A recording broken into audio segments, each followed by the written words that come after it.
Next tonight, a former gymnast from York who first complained about being sexually abused by her coach 16 years ago has finally been given an apology and damages by British Gymnastics.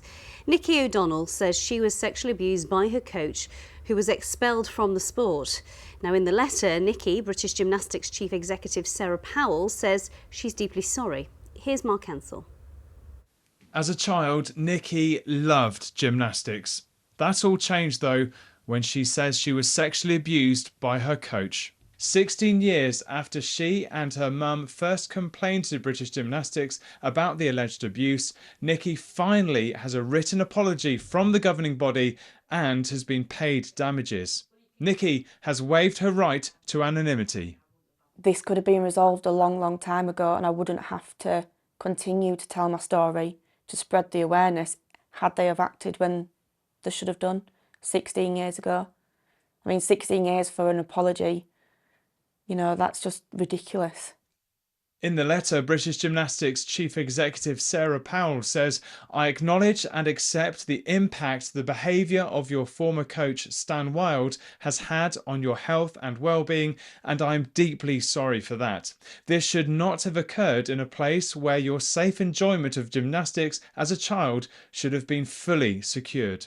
Nikki's coach, Stan Wild, competed for Great Britain at the Olympics and ran a gymnastics club in York. He carried the Olympic torch in the city before the 2012 Games. In a statement, Stan Wild says, "I refute the allegations in the strongest possible terms. I have never been charged with any offence by the police in relation to the allegations made against me." Stan Wild is one of the coaches whose names are on the banned list on the British Gymnastics website. The reason given is safeguarding. Nikki thinks there should be much more information about each banned coach to properly help protect children.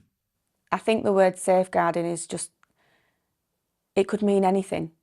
If, you know, you have a child that's wanting to start gymnastics, you should be able to go onto the British Gymnastics website and view everything in detail so that you know what you're potentially getting your child into. British Gymnastics declined our offer of an interview but reiterated their apology in a statement and said, "We continue to put in place steps to ensure the approach being taken in gymnastics today is very different for those involved.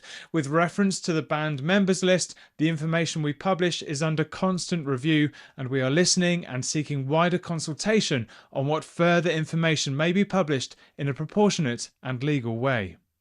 Nikki's mum, Katrina, says British Gymnastics' apology is long overdue. I do feel that it's not just Nikki that should have got that apology from them. I feel there's a lot more people that deserve an apology from them, a recognition of the harm that's been created over all these years.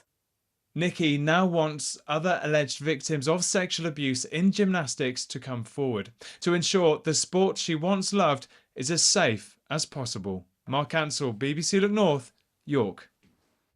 Well, let's talk about this further with Dino Nocciavelli. He's a solicitor specialising in abuse in sport. Earlier, I asked him if an apology 16 years on was too little too late. Sadly, it probably is. I think for lots of survivors, obviously, they're waiting for this acknowledgement and admission, and an apology means a lot to them. Sometimes sorry is the hardest word. Nikki sadly has been waiting 16 years, and that's 16 years too long, in my view. There was a review into British Gymnastics 2 years ago which found systemic, physical and emotional abuse in the sport. Has anything changed since then? I think the White Review was really important when we look at the kind of culture of gymnastics. I think it has helped, but it's the starter rather than the finishing block of that safeguarding review. The recommendations by Anne White continue to be implemented and haven't been borne out fully. The ICP, the independent complaints process, still hasn't been completed fully, and far too many gymnasts are still waiting for their element of justice and closure. So there still needs a lot more to be done within gymnastics.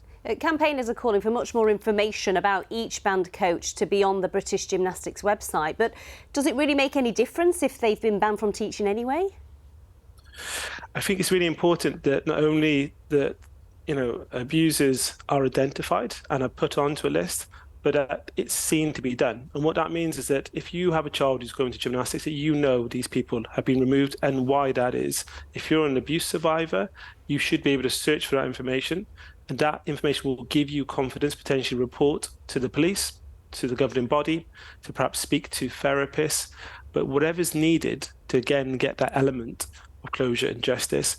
At the moment, it looks very limited. And it looks a little bit like a tick box exercise rather than being absolutely transparent. These are people who've committed abuse, who have failed their positions of trust.